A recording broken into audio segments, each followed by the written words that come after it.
All right. When he says that the justice system requires fundamental rethinking,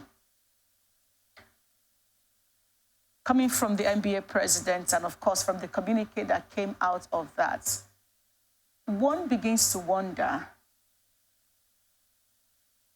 why did it take the national conference for this conversation to begin? Let's start from there. Well, the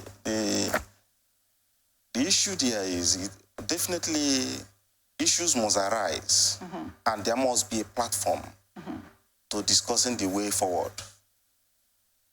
The platform, the conference is an avenue where the NBA comes together to brainstorm and then bring up ideas and better ways forward to ensuring that better solutions are brought up. The judiciary or the government is a going concern and requires constant improvement, whether we like it or not, in every area or anywhere in the world. Now, it has been pointed out that remuneration is one of the vital aspects of what brings judiciary into what people face, or the low level of confidence people have reposed in the judiciary. It is true. Why? Because the persons in question who man that administration of justice are judges, are human beings who needs to be taken care of. And now the NBA clamors for independence.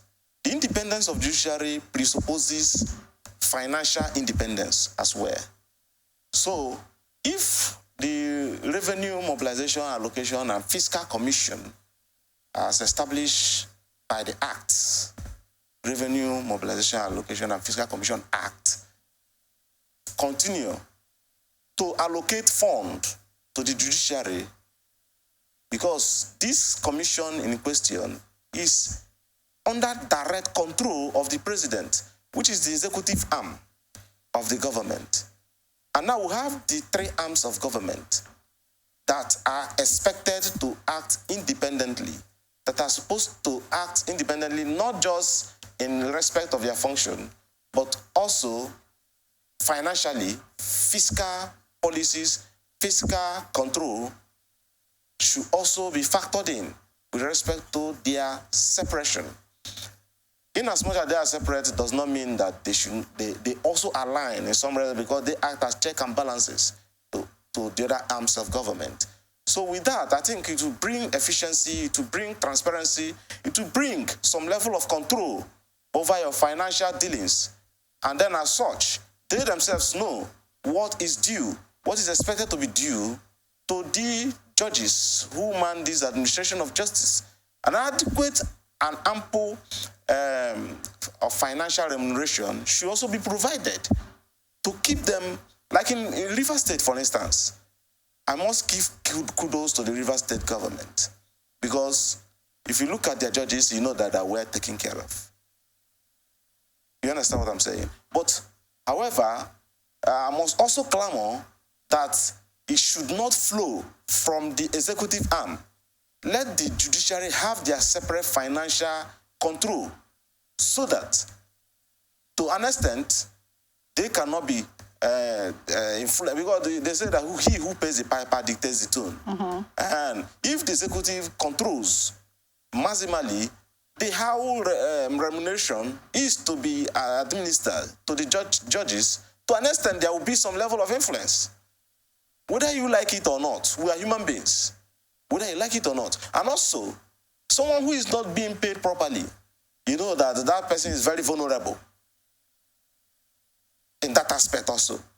So the vulnerability in this instance is what, to an extent, except to a particular person in question, because we are judges are of their different cadre, having their own minds on individual basis. What Mr. B may succumb to may not be what Mr. C may succumb to, irrespective of the circumstance. I agree. Well, yes. Now, taking it off from where you just left off, one of the things that he said was that the public confidence in the judiciary, that he's worried that is very low. all of the factors you listed, remuneration of the judges, this is a conversation that's been going on for a long time. Talked about even to the lower courts, the magistrates who man this court, the proper care that should be given to these people that is not being seen, and how that puts them in a vulnerable state.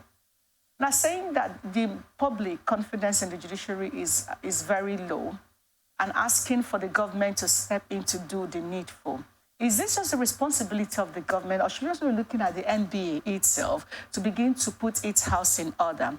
The embarrassment over the weekend, during your last week, during your events, your national conference, his position, the president's position too, clearly he wasn't aware that the general meeting of the executive was being live streamed. All of that came out. His inability to coordinate his end, and all, several accusations that's been put out. While we hope the government will do their thing, if we're going to restore the confidence of the public in the judiciary, how much role do you think the NBA can play in looking inwards and fixing its own house first? Well, I was there live in the AGM, okay, the annual general meeting, which marked the end of the 63rd conference of the Nigerian Bar Association.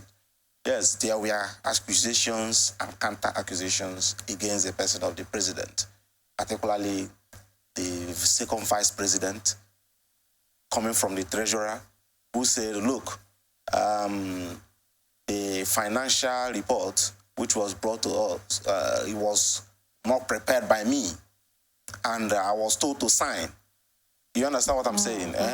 So, to me, it lies within the realm of accusation, which has not been dealt with. We have the arm within the NBA to take care of that. And once that has been proven that there is any foul play, although the president came out on his own side to also state his own side of the story, after he insisted that he was going to state his own side of the story, particularly when the learner sick, the most learner sick, O.C. Jokocha intervened, and they requested that the elders should handle the matter. And the entirety of the members of the NBA chorus know that we do not want such intervention. We do not want it to be taken to a particular set of people.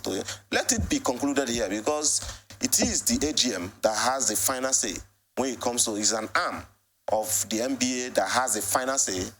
And once they override, no other person can, say any further thing.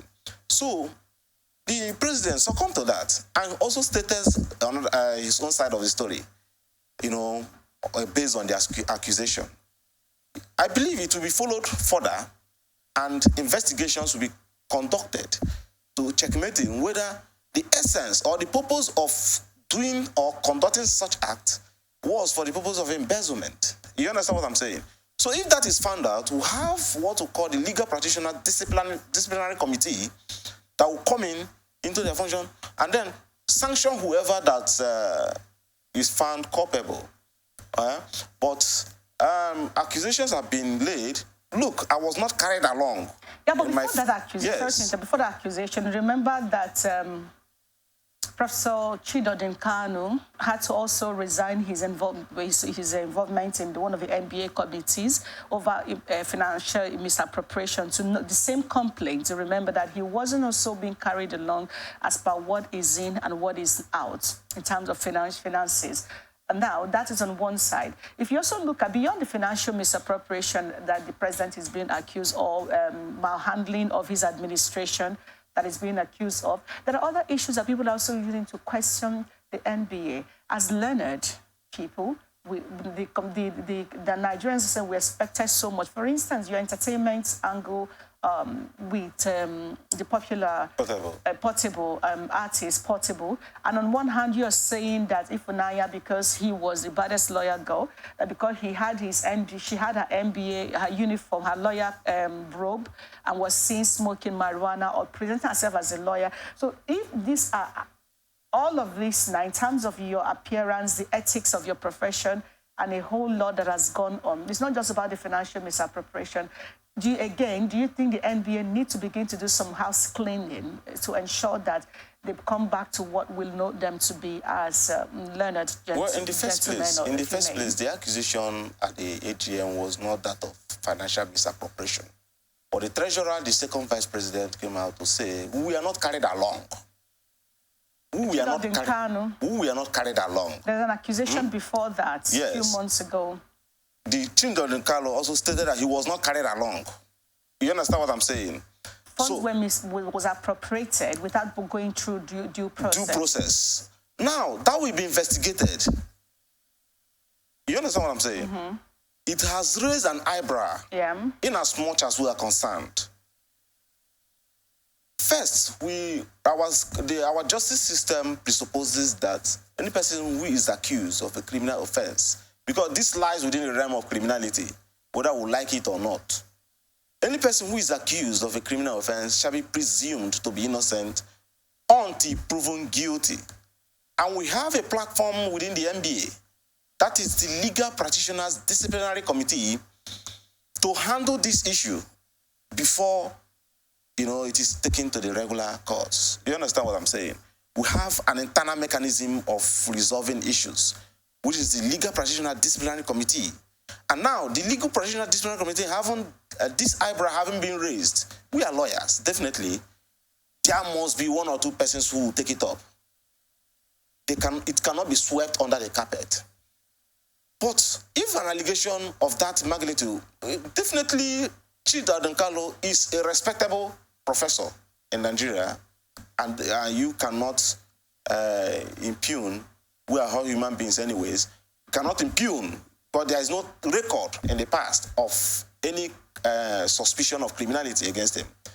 So the issue of sidelining him with respect to any money appropriated should be looked into. You understand what I'm saying? But it lies within the realm of accusation for the time being. Then what will happen is the proper follow-up will come in to finding out the purpose, the real reason why such sideline was made. Was it for the purposes of embezzlement? Was it for the purposes of using the avenue or removing some certain persons who would object to some anomalies that will be carried out? This calls for investigation. And after investigation, we cannot just sit and conclude that there is an embezzlement, because the accusation, there is no particular person accused of embezzlement here. But the issue of not being carried along, what are you covering? That is where the question will come in. Why did you refuse the treasurer to perform her function? Why did you refuse to carry the second vice president along and other officials who complained very bitterly? So once such investigation is being conducted and they are found culpable, definitely the Legal Practitioner Disciplinary Committee will weigh it very strongly. And even the body of benchers, we weighed in very strongly. And if care is not taken, the Reverend Senior Advocate, who is our president, maybe strip off of his senior advocate title. That is to the extent. And the extent also, the Legal Disciplinary Committee could also go as far as, derobing the lawyer.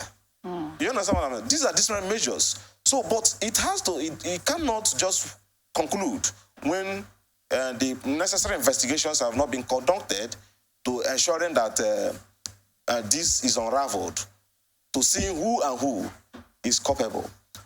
So the issue of culpability cannot be asserted with due certainty at this stage until the necessary investigation is being conducted, and then the culprits are being unraveled, and then the necessary hammer of justice will be wielded on whoever is culpable. But you do agree that, given all the unfolding, I talked about the invitation of Portable, and they're comparing that with the... I was there. The Portables... No, I'm coming to put that side by side, and other issues that has been around the corridors of the NBA to address for so long. You do agree that there is need for some form of house cleaning to ensure that the NBA gets back to, if we're going to have confidence in the judiciary, that the practitioners themselves need to put their house together. Definitely, definitely. Because when you talk about the rule of law, the rule of law in this instance presupposes that the treasurer, who is a treasurer, is supposed to give the financial report. And the issue of Ifunanya and Portable. You understand? Side by side. Now, Portable is a musician and entertainer. And the NBA has come out to say that it was Obi Cubana, the Cubana group.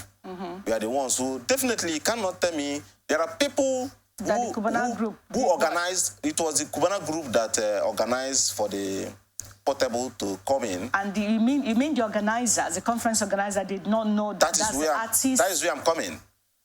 Definitely, you cannot say that Cubana flew in from nowhere and brought in Portable without the concurrence, the agreement, or the understanding. Even if he performed free of charge without any charges.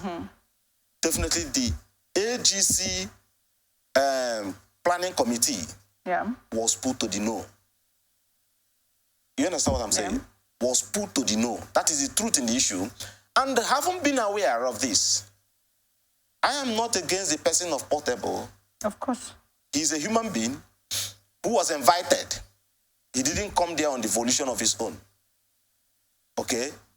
He did entertainment, but obviously, what the lawyers are saying is that his kind of performances, his kind of entertainment is not the one that is in tune or in line with what the lawyers are doing. Okay? There are better artists. Every entertainment should have suitability. Should have the environment where it should come. Let's not use the word better, so it doesn't look like we're talking down on his personal craft. Yes. If I understand you, that should be there are artists that are better suitable. Yeah, for a particular function. Okay. Yes. Okay. So at this instance, Portable does not suit the function or the conference which the NBA conducted.